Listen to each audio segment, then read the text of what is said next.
Welcome back to another video. God damn, winter is on its way, is it not? Well, it's not, it's still August, but...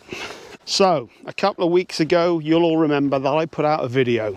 10 bands that I used to love, but now hate. And you guys certainly had your say. So this week, I'm back with 10 bands you used to love, but now hate. You bitter bastards. What is with all the hate, guys? Bitter bastards. I'm having a particular problem with my belt today. My trousers keep falling down.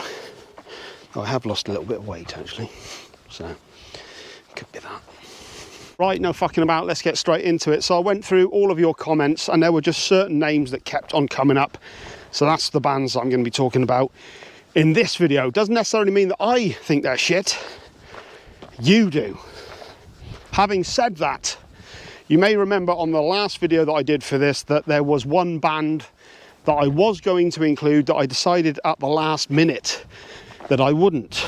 But you mentioned them a ton, so I might as well start out with them. It's Megadeth. I get this one totally. Megadeth are just a band that I've struggled with personally for quite a long time. The reason I didn't include it on the list on the last one was just as I was going out to film the video, the announcement come through that they were doing their final album and tour. And there was a part of me that kind of thought, okay, well, you know what, I'm gonna hold fire on my thoughts, because, you know, is this going to inspire some sort of, you know, nostalgic part of the brain? I'm like, actually, do you know what, Megadeth are fucking awesome.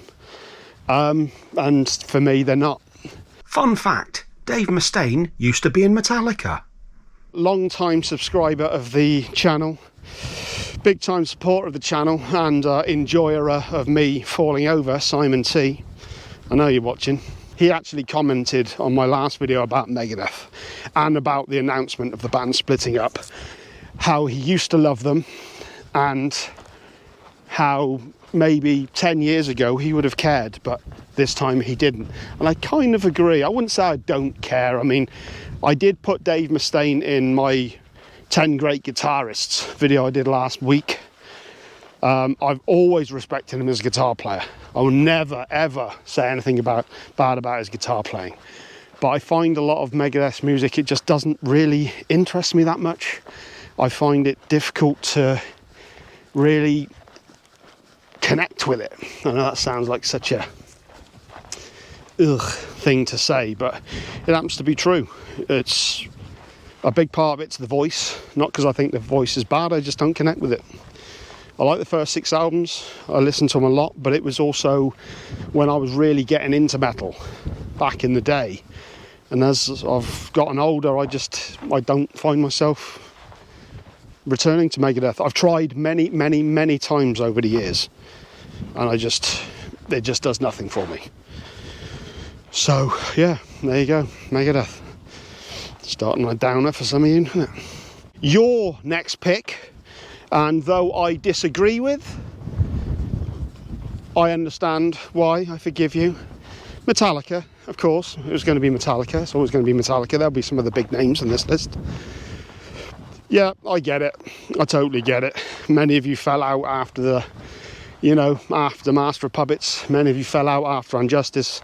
Many of you fell off after Black Album. You know, Load was a big deal for many people. I actually kind of don't mind Load and Reload. I think there is a great album there between those two albums. But yeah, I get it. Saint Anger has actually got better songs on it than I gave it credit for. I recently returned to that album. There's actually some okay songwriting on it. I think it gets so lost in the bad production side of things, but yeah, it's not a great album. I think Death Magnetic and Hardwired have got some really underrated songs. I think there's some stone cold bangers on those two albums. I did struggle with 72 Seasons, I will say. It just kind of seemed a bit just a bit old, you know. Some good stuff, but I don't know, maybe I should listen to that album more. But yeah, I get it. Your second pick, Metallica. I still love the band, but I get it. So, third choice for your most hated. that you used to love, and I knew that this band was going to turn up. I nearly chose them on my previous video, but it's such a popular one, I kind of thought I'd leave it for some other bands. And of course it's In Flames. In Flames We Trust. I don't know if I've talked about In Flames that much on this channel, actually. I don't know if I have. I think most metalheads kind of agree that they peaked with Clayman. Was it in 2000? I think it was 2000 for Clayman. Had a great discography up to that point. Reroute to Remain, the follow-up in 2002, actually had some good stuff on there, but they kind of fell off after that, and they just became that band where it's like, oh, it's just not the same band that we love. Colony is my favourite, if any of you are wondering. I'm sure you are. What's his favourite? Yeah. Ben, what's your favourite In Flames album? I need to know. My life is not complete without this knowledge. Well, now you know. Yeah, now you know. You hateful bastard. That could both be directed at you and back at me, to be fair. If I'm quite honest, though, I haven't really checked out In Flames in quite a few years. So if any of you out there could actually recommend some of their latter day albums that actually are worth checking out, then by all means leave a comment. Sly way of getting engagement, isn't it?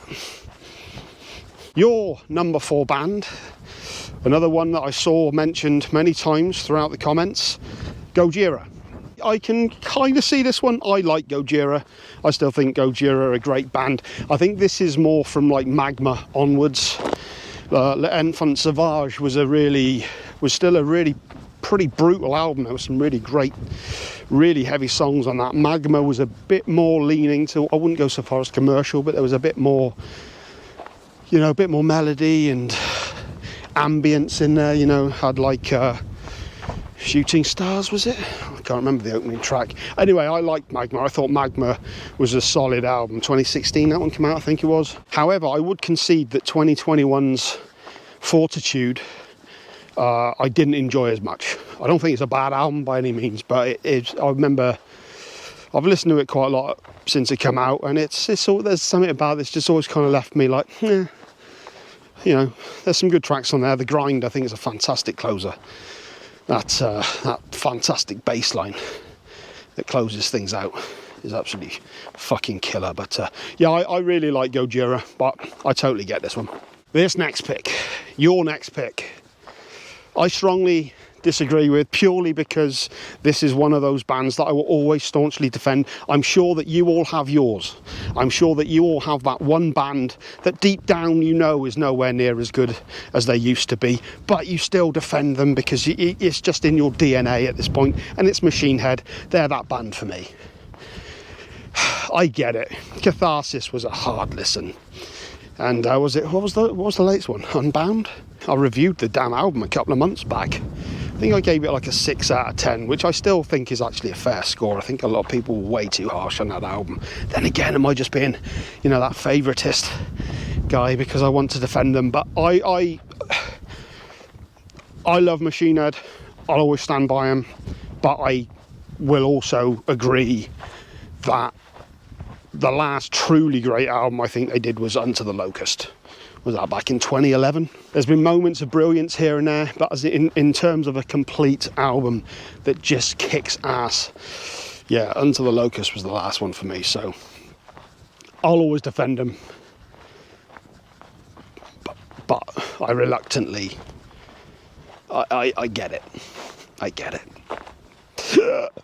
Jesus. Your next most hated, that used to be most loved. Number 6 already, I think we're at. This is another one that I disagree with, but I can also see where people are coming from. This is a very topical one with the passing of Brent Hinds, and of course it's Mastodon. Now, Crack the Sky was the peak for me. I think something that, you know, on the build up to Brent Hinds' death, you know, he left the, you know, kicked out the band, whatever, about 8 months ago now, I think it was.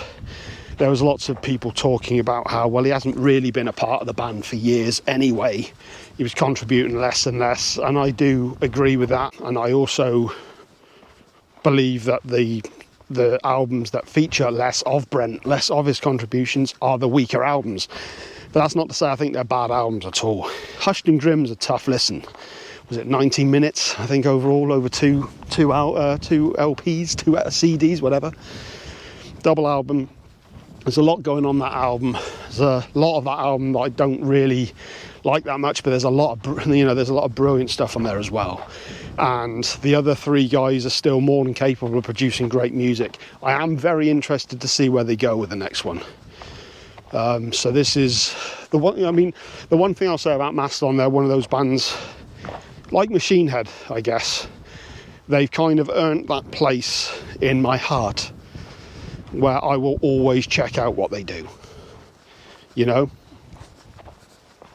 I think the whole point that I was making with a lot of the bands that I featured in my bands that I used to love is that most of those bands that I mentioned, when they put out new albums, it was like, I'll hear it as and when. Do you know what I mean? I'll hear it at some point, but I didn't rush out my way to do it. And a lot of them I just didn't bother with. Mastodon, like Machine Head, like Metallica, are a band that I will always, as soon as they put out a new album, I'll be checking it out. Having said that, I do also understand where a lot of you are coming from. They haven't done anything that really, truly got me since Crack the Skye. But then again, how many bands out there write an album as good as Crack the Skye? I mean, those first four albums, my God, they were so damn good. You know, Remission, Leviathan, another fucking amazing album, Blood Mountain and Crack the Skye. What a run of albums that is. You know, not many bands have that. So when you're producing stuff of that quality, I will say for Mastodon, even less quality material is still so much better than most people's A game. So yeah, I can see where you're coming from, but I'll always love Mastodon. Okay, your seventh pick, you hateful fucks. Ghost. Another one I don't agree with, but I understand why.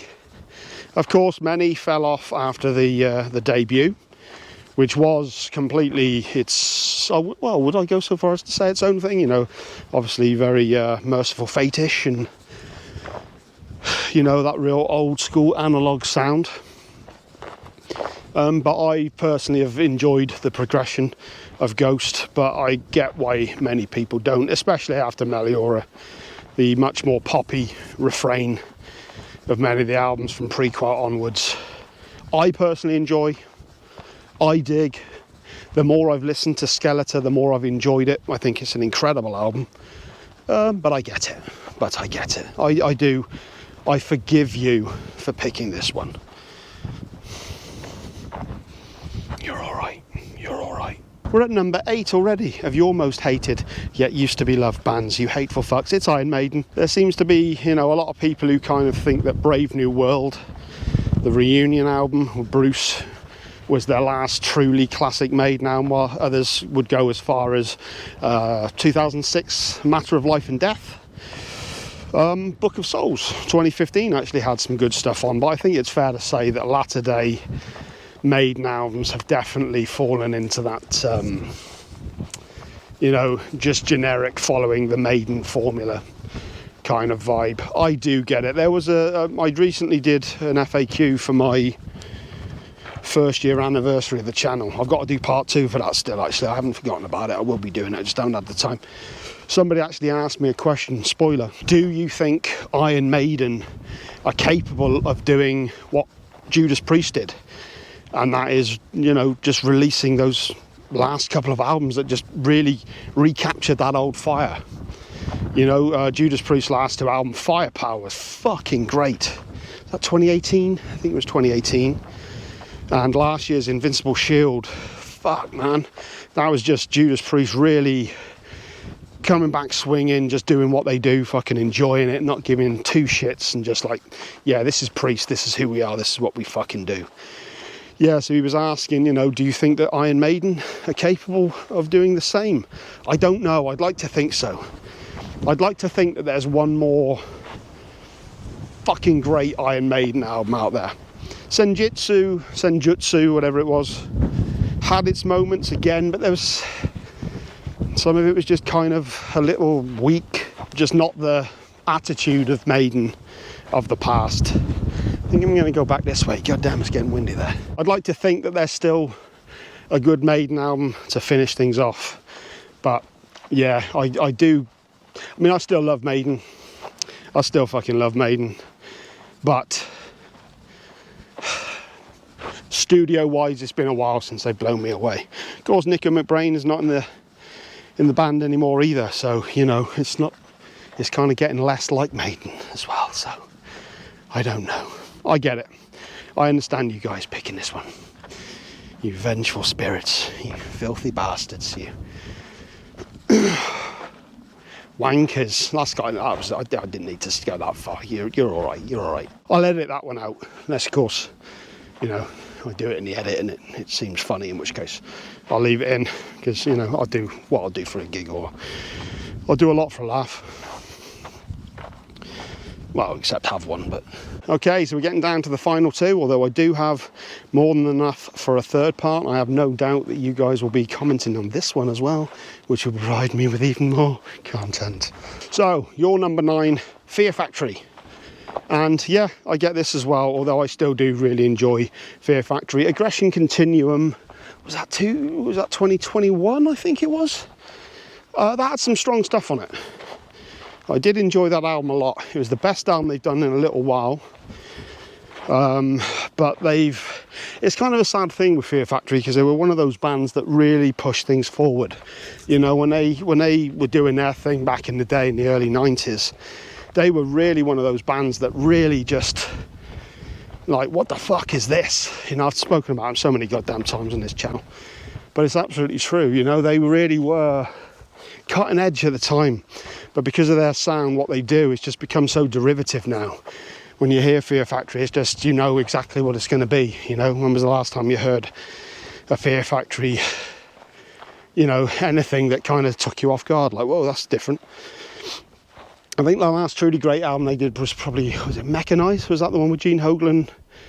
Or did he appear on that one? I can't remember. There was the Drum Machine debacle, wasn't there?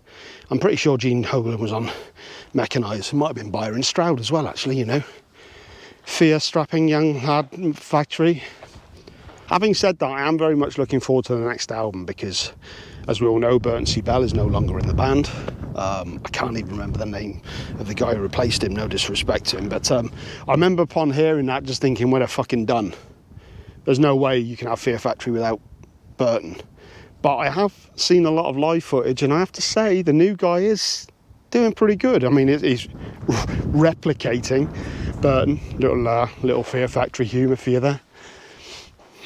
God, I suck. He's actually done a really solid job of filling in. So, you know, no disrespect to him. I'm actually curious to see where they go with it, what they can do. Of course, Burton's words were a huge part of the band as well. But yeah, I'm curious to see what the new album brings, and I'd happily see them live again. But I get it. It's just, you know, generic Fear Factory, innit? This segment went on a bit too long, didn't it? And your final pick for this video, though, like I said, I will happily milk it and do a part 3. Sepultura. Another one, I get the point, and this is, of course, more down to the Cavalera years versus the Derek Green years. Now, if you're asking me which do I prefer, then hands down it's the Cavalera years. Those albums are absolutely undeniable. But there's some great stuff from the Derek Green era. The last 2 albums in particular were fucking great. Was it Suicide Machine and Quadra? Which are now their last albums, because they're, of course, retiring. They're done now. But I do get it. You know, there was something special about... there was something special about the Max era. Although, you know, who knows how things would have gone. I mean, they were already going in that more sort of groove orientated direction. I personally enjoyed a lot of Roots. I think that there was a lot of great stuff on that album. I think it's an underappreciated album, although I do hear more people singing its praises now, probably because badasses like me just fucking went out there and, you know, didn't give a shit and said, no, I like it, but you know, fuck it, we're not here to talk about how great I am. You all know that. But no, there was something, I don't know, there just seemed something so much rawer about the Max Cavalera stuff. You know, his just bark, his, you know, English being his second language. There was just something so primitive about what he did, you know, with the band. Of course, Igor. I've been watching a lot of the old clips of Sepultura lately, you know, around sort of 95, 96. I'm sure a lot of you have seen those, videos on TikTok or whatever, where it's just like, what the fuck was Igor on? And he's playing like Arise or other songs at a tempo that is just absolutely ridiculous, and the speed and the power of that man when he was in his prime is just something to behold. Yeah, there's a part of me that gets it. Is latter Sepultura up there with the early stuff? For me, no. If I had to take one era over the other, then it would be the Max Cavalera era, but there's absolutely no denying that they did some great stuff with Derek. As I said, the last two albums in particular, fucking great. Wonder how many of you have been confused with this. You sort of went on this sort of video expecting a lot of hate, and it's actually been me standing up for a lot of these bands, because somebody has to do it. So there you go. It's quite a jovial one for me, actually. This one I'm feeling quite good at the moment, so it's all right, isn't it? I suppose summer's coming to an end, enjoying the last of the rays. We still got September to go. We might still get a heat wave yet. We've segued away from the video, by the way. This is the end of the video now, so in case you haven't worked that out. First part of this video seems to have done very well, and even as I'm recording this, it's getting a sudden bump up from somewhere, so I think somebody must have shared it somewhere, and it's getting even more views, which is always good. I'll always take a view. Always take a view. So, I should do part 2 of my FAQ at some point. Like I said, maybe I can do more of them. I am going to be doing guitar content. I've actually got 2 weeks holiday coming up soon. I've been busy as fuck lately, but yeah, I've got 2 weeks holiday coming up. I've been practicing lots of Mastodon, so I should record some Mastodon clips actually at some point for the guitar-based stuff. A lot of you have been asking to see the Flying V in my collection for some reason. So I've been... I restrung that the other day. I've got that going on. Fucking hell, what am I going on about? I'm boring the shit out of myself, let alone you. So yeah, I've got a conspiracy theory based one coming up soon. I've got, not a guitar one, music stuff. I've got a whole bunch of shit anyway. So it's the awkward outro time. Let's get into that. Let's do that so I can get this fucking finished. Just dialing up some interesting facts. 121 random fun facts that will blow your mind, apparently. Should we try this out? Could be a video on its own, couldn't it? Maybe I could do that on my second channel, Benneth. 121 facts. That could be a good video, that. That could be a fucking easy video. I mean, that could be a good video to do that. Right. A cloud weighs around 1 million tons. A cloud typically has a volume of around 1 kilometre third. Not heard third before. And a density of around 1.003 kilogram per M3. That's a density that's around 0.4% lower than the air surrounding it, which is how they are able to float.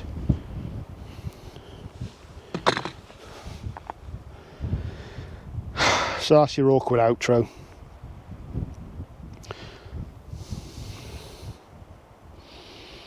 Shall I do 121 fun facts on my other channel? Let me know. See you later.